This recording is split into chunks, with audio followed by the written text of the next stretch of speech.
Hey friends, if you're looking to get fit, stay fit, and maintain your health and energy as you age over 50, then today's podcast is for you. Joining me on the podcast today is Deborah Atkinson, who has 40 plus years as a fitness expert and has helped over 275,000 women flip the second half of their life with vitality and energy that they want.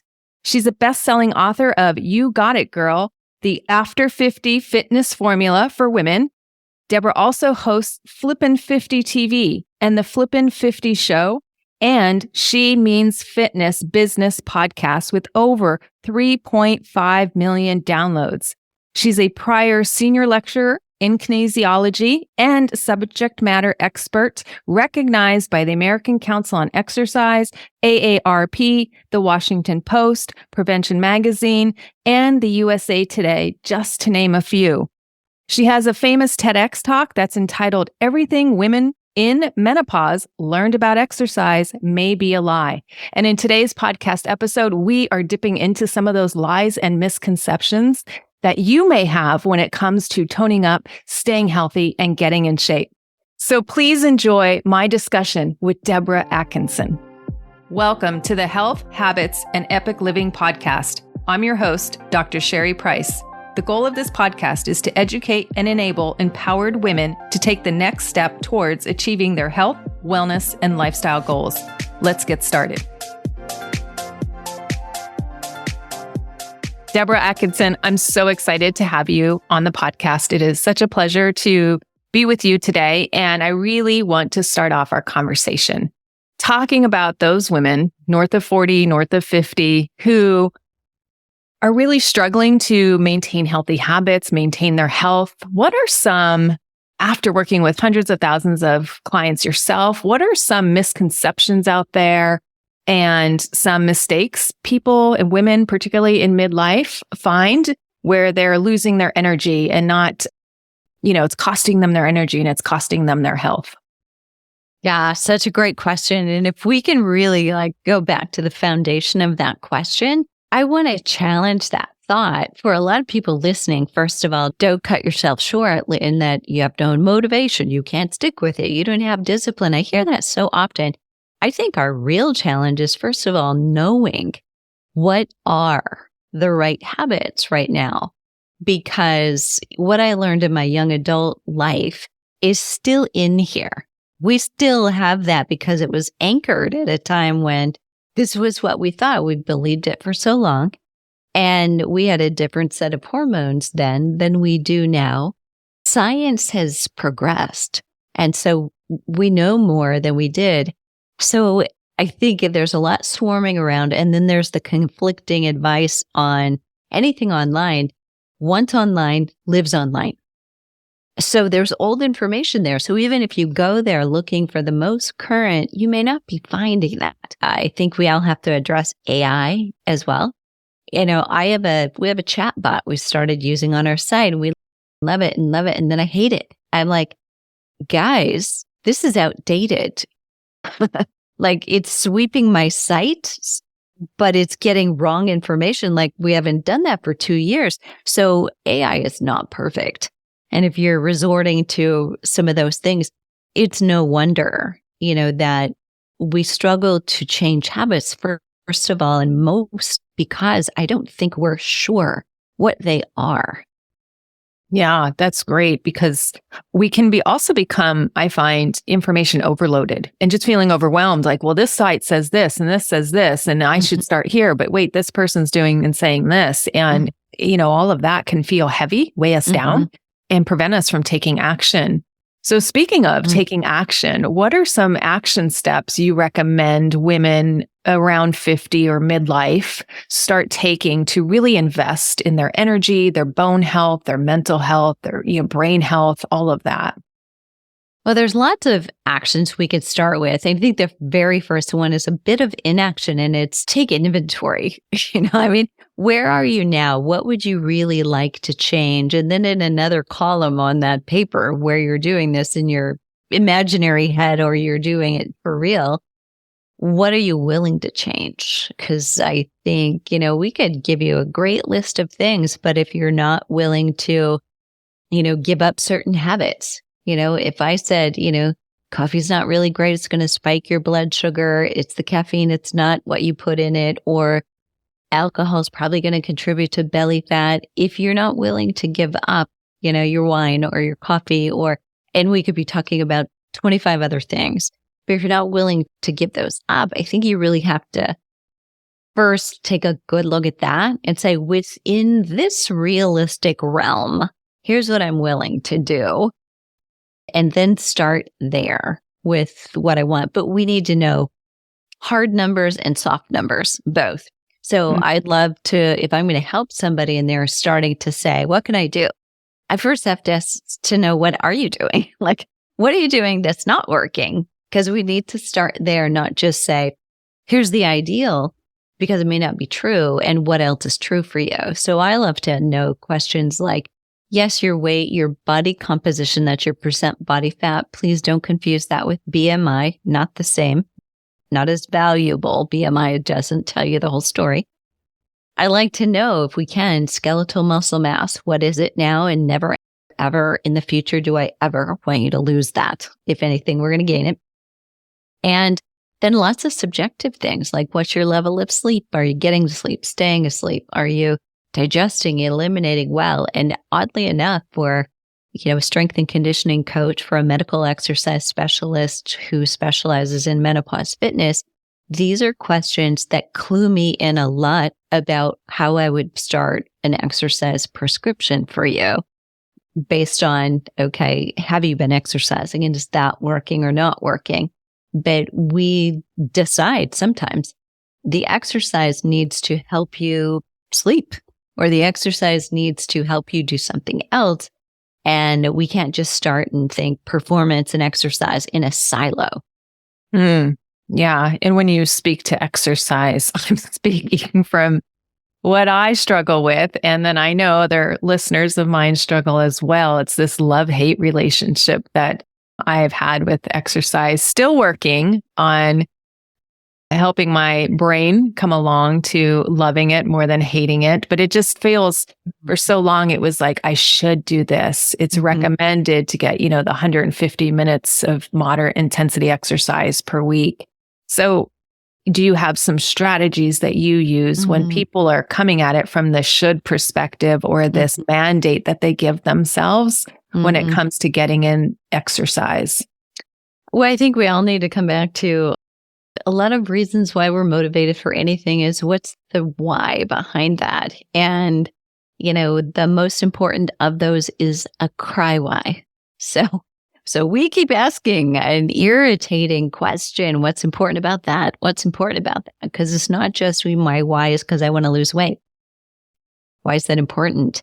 And most of the time it comes back to a cerebral kind of a thing. It's because I believe, I'm going to look better, feel better. I will be more confident in my own skin. I'm going to be happier.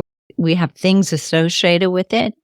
So there is definitely that. We've gotten away from just trying to get people to do a quota. And the quota changes, by the way, when you're in midlife. It's not necessarily 150 minutes of exercise. If that's trashing you and you're exhausted, I would say, you say, no, I'm not doing that. We have to remember, how do you feel is a pretty good question. Somehow this has flown out the window. Everybody's talking about doing the zone 2 training or doing HIIT, and it may not be what you need right now. And you're getting feedback every day in how you feel, how you sleep, how you're thinking, that the exercise you're doing may not be working. So it's a temporary deviation and a detour to get back on track eventually, but you won't, by keeping driving down the wrong road, get to your destination. And we, intelligent women sometimes don't think about that closely enough. So I think one of the biggest pieces is, why is this important? We like to get to bucket list things, and it's pretty smart. I turned 60 this past year, and something really freeing about being 60 is like you start not to really care what anybody else thinks, and you start thinking there's a little urgency here. Like I'm on the other side right now, and there's less time on this side than there probably is on the other side. Now, I don't know. We can live to 120 potentially, but I want all of them to be good. I want all those breaths to be good breaths. So I'd rather, conk out doing something fun than live forever in a bed. But we try to host retreats. And as a part of it, it's a whole package. It's the runway leading up to it. Like we're now training for something. I'm getting you ready so that at the retreat, you enjoy it. You're actually doing things that are a little stretchy, maybe make you a little nervous. You aren't quite sure it's going to go really well. It's going to be hard. But those are the things that afterward, you've now memories. Yeah. And I like what you said, embracing some of the hardness. It doesn't all have to be hard. Yeah. Embracing some of the hardness, because it's in that challenge that we give ourselves that we, change our perspective on something or see that we are capable, and change our beliefs and our limiting beliefs that we have about things. So I love how you hit on that part. What is your thought around when people are like feeling like I can't get to the gym or I'm not making time and they want to hire a trainer, or they just rely on maybe going to the next doctor visit and the doctor says, well, you're getting a little up there and you maybe should take the weight off, or your liver function tests are not doing so well. And they kind of wait for someone else to motivate them or give them the LFT elevations to say, hey, now is the time to cut back on alcohol. What are your thoughts about trainers and physicians and using people outside of you to kind of instill this motivation? Well, I think use anybody you can. But I also think ultimately, if you have a good trainer, you have a good doctor, you have a good coach, they're not being a cheerleader. They're asking you internally how it feels and getting you to acknowledge yourself. I think that's really hard for a lot of women. We're used to having, been, maybe it's the leader at the office and you're a CEO, you run your own business and you're in charge and you're a cheerleader for everybody else and acknowledging what they've all done, or you're doing so with your family. But it's really hard for women often, not always, to acknowledge something good they've done for themselves. I mean, anybody here who's ever deflected a compliment, as soon as somebody says you look great, oh, I could lose a few. I mean, like immediately, like I can't look too good. We can't just, we struggle to just take it in. And so, I'm really adamant about this with our community coaches. I'm like, please don't say, I'm so proud of you, because it's not your business to be proud of them. Like, say, how does that feel? What's that feel like when you hit that? When you did that, where's that like? Or what's it feel like now compared to where you were just a few weeks ago? Getting them somehow to reflect and say the words themselves. I think for each and every one of us, that is a really important distinction. Yeah. What do you think is so challenging about accepting a compliment? I think, a lot of women grew up old school, and I'm hoping that the younger women are maybe looking at us like you have two heads, and that's okay. But I think a lot of women who are 50 and over grew up in an era where, you're supposed to be quiet and look good and don't boast, you don't brag, you're not in the spotlight, and you certainly don't toot your own horn. So that's a new thing that I think a lot of women now emerging as leaders, even later in life, still struggle with just a little bit, because you have to. The world has to know about what you're doing and how you can help them. You have to toot your own horn. You have to promote yourself, and they can struggle with that and kind of want to sit back in the shadows. And yeah, that visibility, could certainly bring up certain kinds of emotions, like you said, or certain kinds of programming that we were trained as a society, or even within our individual families, that, don't stand out, right? Yeah. This leads me to my next thought is, what is that basic framework that you work with women in midlife? And how is it different from the framework of the younger version of them? We do this, and I'm so glad you used that word, framework.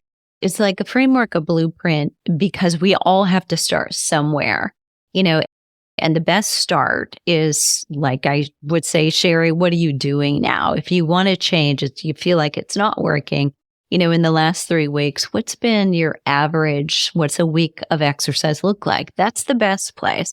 And then I am mentally matching it for someone who is what I would call an apparently healthy midlife woman dealing with hormonal changes. And that means maybe everything isn't perfect, but you're not like dealing with adrenal insufficiency and really just dragging and struggling to get out of bed, or you work out and then you need a 2-hour nap. I mean, there's things suggesting exercise will need to be a part of your life, but movement first, and some other things probably need to be priority first to get you to the starting line so you can really start that program. We look at, it's a 2, and maybe it's 1. We do twice weekly strength training.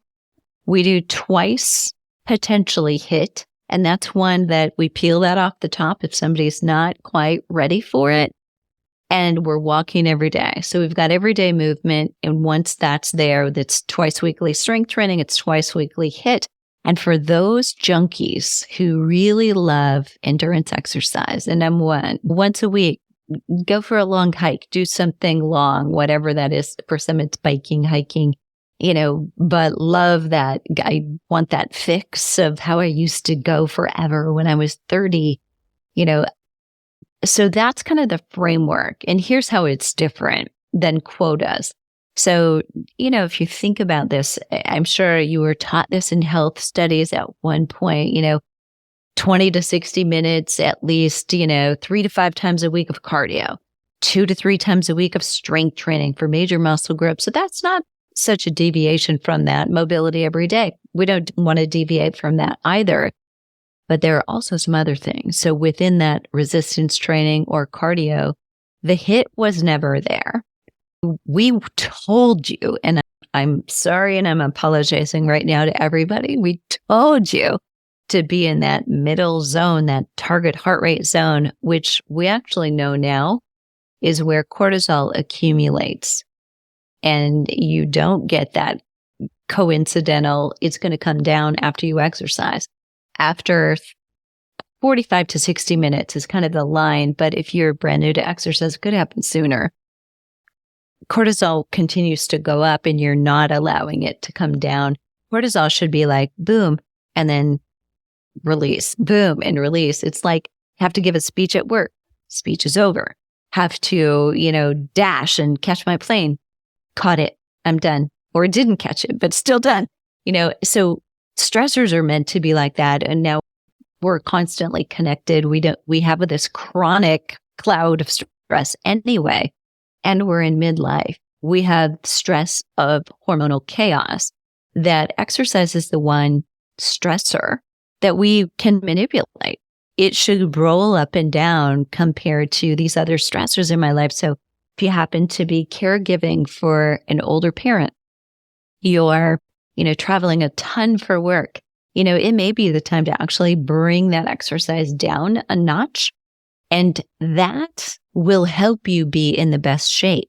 It's not that you're going to park your goals. It's actually that, in balance with everything else. I need some doses, and it even could be hard if it works for you, but I can't do the same as when life is humming right along and it's kind of easy. I've got to change things. So when my mom, for instance, was going through her final months of life, we knew it. She had a brain bleed. So that was going to, eventually change things. I was out of state. I don't think it matters if you're a child in state, out of state, you're caregiving, or you can't get there.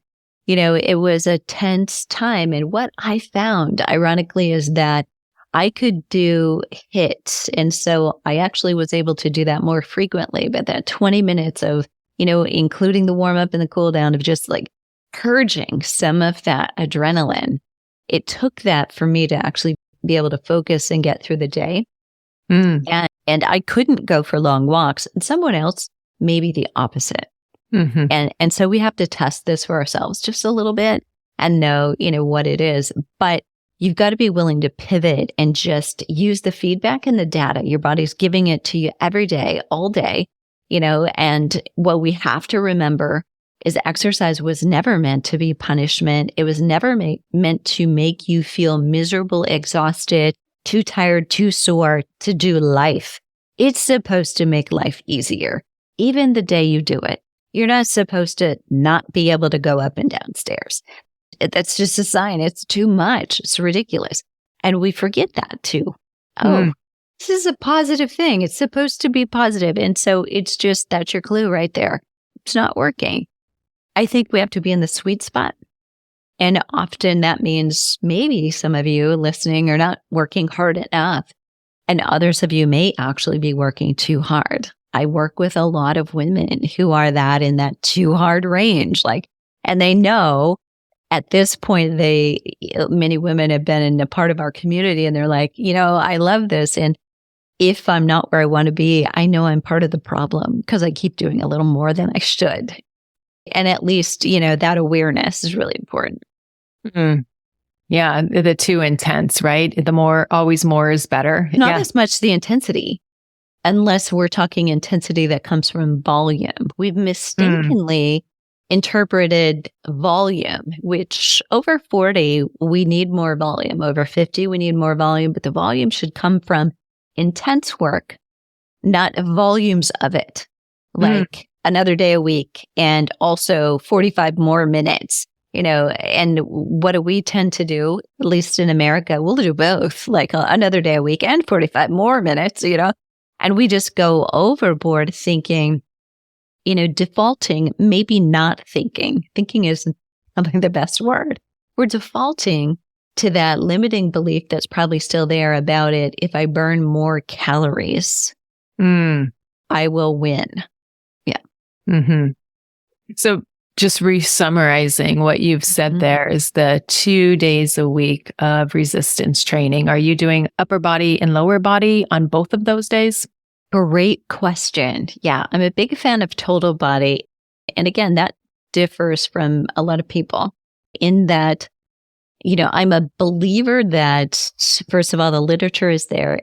Unfortunately, it's not there on menopausal women, which is the most valuable to us. But across all bodybuilders, figure competitors, studied total body workouts give you 8 times the metabolism boost than split routine does.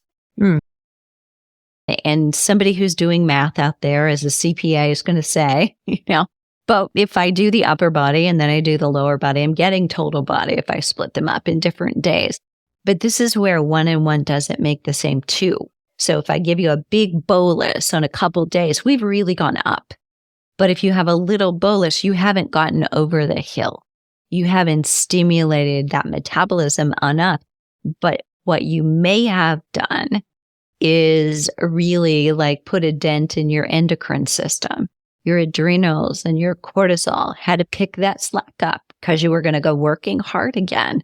And postmenopausal women may be able to do that better. When you're perimenopause and you're on that roller coaster ride, that will probably not work as well. It's better to have those focused days and then have adequate recovery, because that's one thing that is probably the most underused component of fitness at any age. But we won't get away with that if we're not going totally into recovery. So with total calories, with the amount of protein, with the rest between sessions, with the stress that we have, we're watching right now as you record, of course, and it's been an Olympic year. Most of them, that's their job. I guess we've seen a couple of medical students, right? A gold medal, but, when you look at, most of them have a lot of support. They have sponsors, they have people, and they're investing, and this is, really their thing. This is their moment. And so, most of us live like we're going to go work out and then we're going to eat bonbons and grapes and relax on the couch and have somebody else do the vacuuming and get the groceries and all those things. We've got life to deal with too. So we've got to factor that in. So between those workouts, really recovering, I'm not intending to suggest don't move. So movement is active recovery. It's just you're going to complement that really hard thing with a lighter thing, maybe walking, and you could still do high intensity interval training because they're two different kinds of stressors. But those kinds of things are much more appropriate in terms of I'm going to hit it when I do a set. I lift the weight, I put the weight down. So your recovery, even within that set, and similarly with HIIT, instead of an endurance just ramping up the cortisol, you're going to use it and then you're going to recover completely. You're going to use it and recover completely. So it's a different way to use your energy system and your endocrine system. So it's not quite so taxing. I like how you broke down the upper body, lower body combos on the days that there is resistance training. Follow-up question to that was when you talk about HIIT, there's some classes that some people recommend 10 minutes of HIIT, 20 minutes of HIIT. There's some classes at my gym. It's 50 minutes of HIIT and the cool down and warm up is very minimal. Is there an optimal time frame that you find that our bodies really benefit in that midlife range? Such a great question. This applies to all ages. It's not just women in midlife, but women in midlife because we have got the volatile hormones. Our navigational buoys come closer together. We can't just, I've got latitude to do this. We have to kind of get it right. And we've got to really tune into, I can't let it go too far south because I will be on the couch and I'll have to stop exercising for a while. So we want to get this right. But the most important piece to remember is we want to look at the risk of injury. And what we saw in the late 90s, that's when spinning came out and HIIT and Tabata were these were new terms to us. But since the onset of HIIT has been really mainstream, everybody uses it. The injury rate went up by 144%. So it was just coinciding. And we know that women who lose estrogen, even if you're doing HRT, it's potentially not exactly the same as your own natural high peak, are more at risk for connective tissue injuries. I think if you sat down with a circle of your friends who are in midlife, plantar fasciitis, hip bursitis, frozen shoulder, these things are going to come up and somebody inevitably has had one or is dealing with one right now. And so we want to exercise safely, which means do a longer extended warm up, definitely when you're going to really be doing high intensity work and, keep it limited. So there was a line at about 45 minutes of HIIT and I'll define that a week. And at that point, the injury rates went up dramatically. So for women in midlife, that's my recommendation is look at your HIIT. And that means you could do 4 10-minute sections or segments a week, if that works for you. So again, you have to come back to, does it throw you under the bus? Because if it throws you under the bus and you're exhausted, it's not going to burn the belly fat that you think that it will. You're going to have to feel good to do that. You could do that in 3 15-minute segments. You could do that in 2 20-minute. And I want everybody to hear that 45 minutes is a ceiling. It's not a quota. Nobody's saying get 45. You have to start and see, how does 10 a week feel? And when we say that, by the way, that means the work interval plus the recovery interval. So if you're going hard for 30 seconds and you recover, takes you a minute and a half to recover, that's a 2-minute cycle. So you might do 5 of those in one work. There's your 10 minutes of HIIT. Great explanation. I like how you included that there's the recovery because I think the overachiever is just thinking I have to slog it out for 45 minutes and I'm putting in recoveries and then it extends it even longer. It would be really good potentially to elaborate on that just a little bit because I think Tabata did come out and those of us who remember It's 20 seconds of really hard work and 10 seconds of recovery. And, what we also need to remember is Tabata was done with elite male cyclists who were probably all of about 25. And they were working so hard. I mean, I'm talking like 180% of their VO2 max. And if you don't know what that feels like, it feels like you throw up after the intervals. And none of us are working that hard. So we also, for whatever reason, the entire fitness industry adopted that immediately, thinking, oh, this is going to help everybody burn fat. So I will get more clients. I'll be popular. I'll be successful. I'll help them get results. Some well-intended things. But what we forgot is that there's a little thing called progression that everybody learned in college, hopefully. And hopefully when they took their certification, and that would never be the way we should start. The work interval should be short. The recovery interval should be longer. And only when somebody actually progresses should it be 1-to-1, 30 seconds, 30 seconds. And then later, maybe the work interval longer than the recovery. But for women in menopause, recent research has been really insightful. And that it refers to something called HIRT, which is a terrible acronym, by the way, but it's HIRT. So it's high intensity repeat intervals. And who came up with these terms like work out and hurt? I mean, we're not incentivizing it. The whole philosophy of HIRT is that they did the science, they compared it. And as long as you do the work interval, working at a high capacity, you can take whatever recovery you want and need to be fully recovered. As long as you come back and you do a high intensity interval training, you get the benefits of the high intensity interval training, whether you put that 10 seconds in there or you put the 1.5 minutes or 3 minutes even, the benefit is there. But for my take on midlife women, the risk of injury is probably decreased significantly because you are completely recovered. You kind of know yourself again. You're not getting dizzy. You're not getting sloppy. But I also think that the benefit is probably there because feeling hard can happen in a lot of ways. But actually being hard, you working at your optimal speed, you working at an optimal resistance, that's actually training to, be in the Olympics, right? Well, I really want to say thank you for making me feel better about my HIIT exercise. Because I'm noticing right now it's taking a lot more to recover as I'm in perimenopause, and I'm just not able to do the 1-to-1 like I used to and just crank it out and feel great. It's like, woof, that was a lot. And so I am needing a bit more recovery right now. So thank you for shining some light on that. And hopefully my listeners, if they're feeling like, oh my gosh, it's not the 1-to-1, like I have held my expectation there, there's, just to listen to our bodies and to allow, and that we're still getting the benefit when we are doing the effort part. Yeah. So I guess this dovetails into like when we follow people for motivation and inspiration, and you are one person I look to for inspiration and motivation. So thank you. But there are accounts out there in social media and even science can steer us wrong on what to do. Can you elaborate a little bit more on that?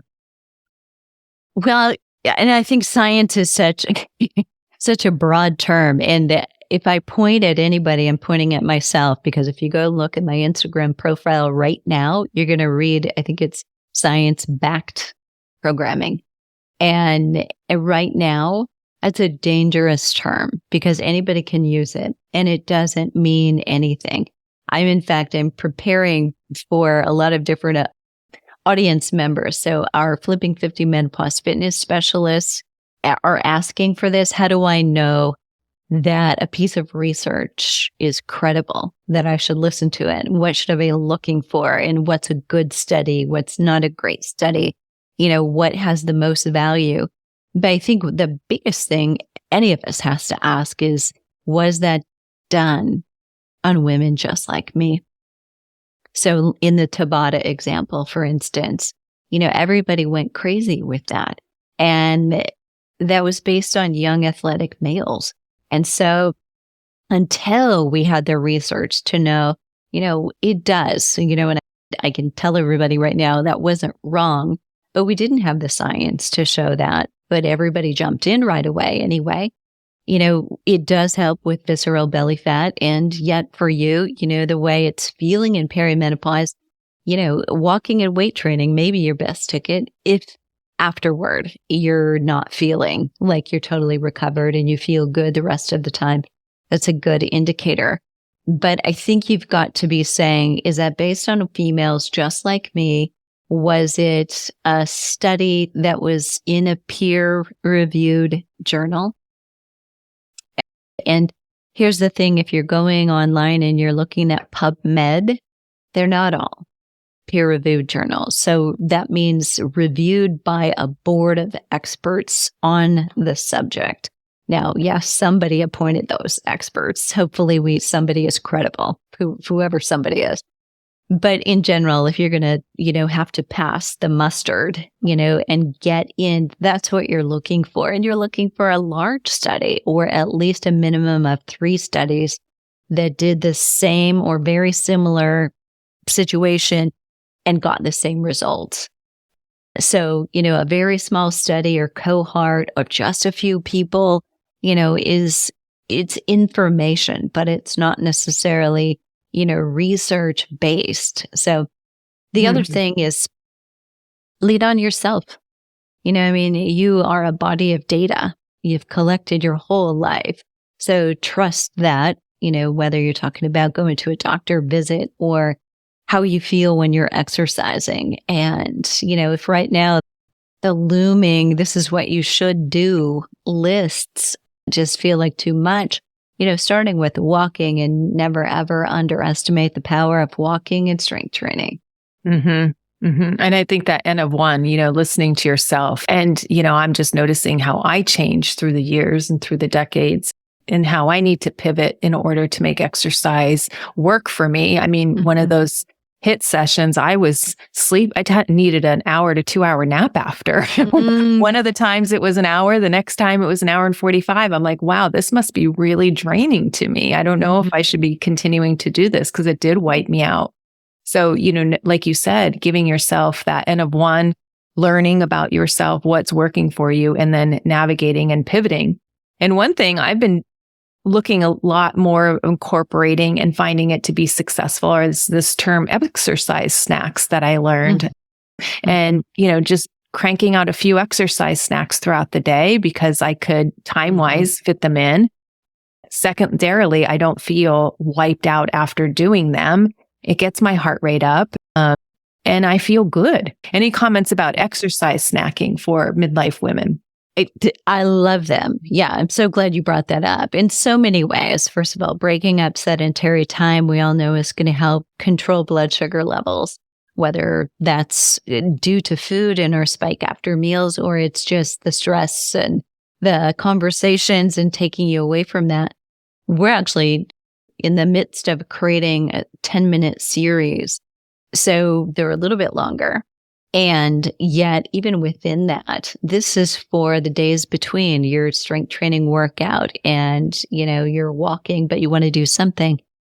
But other than just strength or just quote unquote cardio and improving your VO2 max for longevity, we need power. We need balance, ideally dynamic balance. We need agility, reaction skills. And, we can talk about that all day. And they're like, oh, yeah, when I do this, that's okay. But, the women in our community are all like, yeah, I'm terrible about putting that together for myself. Like I'm not going to think about 3 or 4 moves that give me power or that help me with agility. So we're just giving it to them. And it's, plug this in the morning or plug it in even after you go for a walk when you're good and warm and you're ready for that.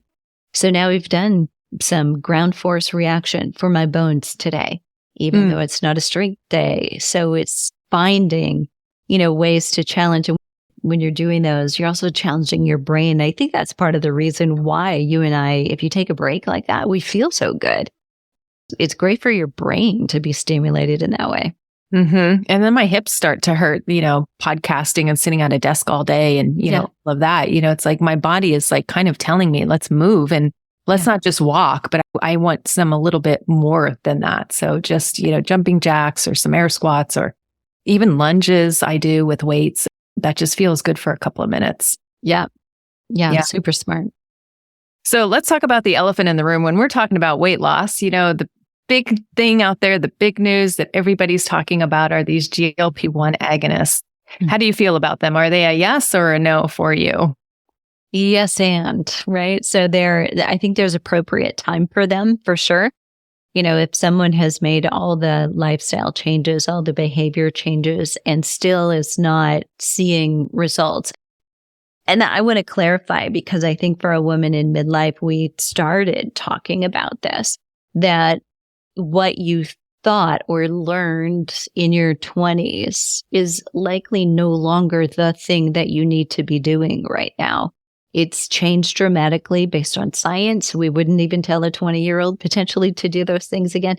But for you in midlife at a different place, it's not the same. So really knowing that you have changed and you're double checking and this is the right thing for me to do right now, but still not helping, then I think, yes, it has a place. I think, it should come with, only with behavior change strategies and somebody to work with you and coach with you so that you're getting adequate protein, you're doing resistance training, you're, dealing with if it's been an emotional eating path that got you potentially in the place where you need it right now, that you're working with somebody who is an expert on that, because simply not having an appetite is just an avoidance thing. And that's not going to fix the problem. So I've also seen working really well for a lot of people, microdosing. So using small bits of it as little as you need in order to see or get results with negative side effects. Almost none.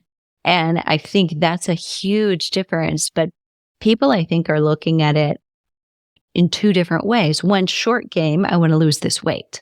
And two, long game, this is for longevity. Actually, I don't expect or want necessarily dramatic weight loss, but what I do want is the other benefits. And, I'm not schooled enough, but I know some experts who are, in the longevity benefit and the link to it. But there are wonderful benefits, I think, for brain, for muscle, as well as for bone. And we cannot ignore the muscle, synthesis that's needed as we go through the hormonal shifts and losing muscle mass. So I agree with you in that they are beneficial, but it's just one piece of the puzzle. And looking at the weight loss, but making sure that the body doesn't lose the muscle mass and the muscle strength and the longevity piece and all the factors that addition go into if you're using any drug really to get weight loss. And I think for another group of people who maybe didn't begin with the exercise, I think that it has been like a catalyst. I've heard positive results, and if somebody begins to feel good, they want to look for other things that continue and add to that feel good. So another, it's not the evil all the way around that we've been heard or been told. Yeah. And you're right. Sometimes it's just that one small step somebody takes that creates the ripple effect because they feel better. They're getting results. And now that creates momentum to do other positive health changes. And so that I'm all for that because you want it to be something that they maintain as a lifestyle. Yes, definitely. Yeah. Well, Deborah, thank you so much. And as we wrap up today, I want to educate my listeners about how they can work with you in a program that you may have coming up, I believe. Yes. So, if you're not strength training, I think if we do anything that is the most important, I think we could argue all day. Is it cardio? Is it strength training? My take on this is that the muscle gets you the ability to do everything else. The activities that you love, it allows you to do more of the types of cardiovascular activity that you do so that you can keep that longevity and the oxygen carrying capacity. So strength training is key. And for the place to start, we have a 12-week program. It's 12 weeks because I know if you're with me for 12 weeks, you're not going to want to stop, because the client said to me once, feeling good feels good. Like, why would I ever want to stop this? I'm like, I'm going to write that down to say it. So yes, and it is twice weekly, so there may be a time and a place where you decide post-menopause you want to add a third time, but twice weekly seems to be a very sweet spot, like a doable spot. We have a lot of women who say, I've never been able to stick with it before this program, because sometimes it's just too many times a week. It's too much, it's too long. It's like, I can't fit that in. And then we feel failure. So we won't let you do that here. Wonderful. And we'll list a link in the show notes where you can sign up for that program. And then if they want to follow you or visit your website, will you tell them where they can find you? Absolutely. Flipping50.com. And that's all words spelled out. Although if you put in the number, you'll get me too. At social media, we're on Instagram, we're on Facebook, and we're on YouTube. Have a pretty robust following in all those places at Flipping50 TV. That's Flipping50 TV. And I love your website, I have to say. There are so many resources, so many helpful blog posts, your podcast, all of the things. It's just a wealth of information on your website. So I highly encourage people to check out your website. Well, Deborah, thank you again. It's such a pleasure to have you on the podcast, and thank you for imparting your wisdom with my listeners. Well, thank you so much for having me. Thanks for listening to the Health Habits and Epic Living podcast. If you're ready to take the next step to improve your health, wellness, and lifestyle goals, head over to www.epicyou.com and sign up for my weekly newsletter. Again, that's EPICYOU.com. Please note that the information in this podcast is for educational purposes only and does not constitute medical advice.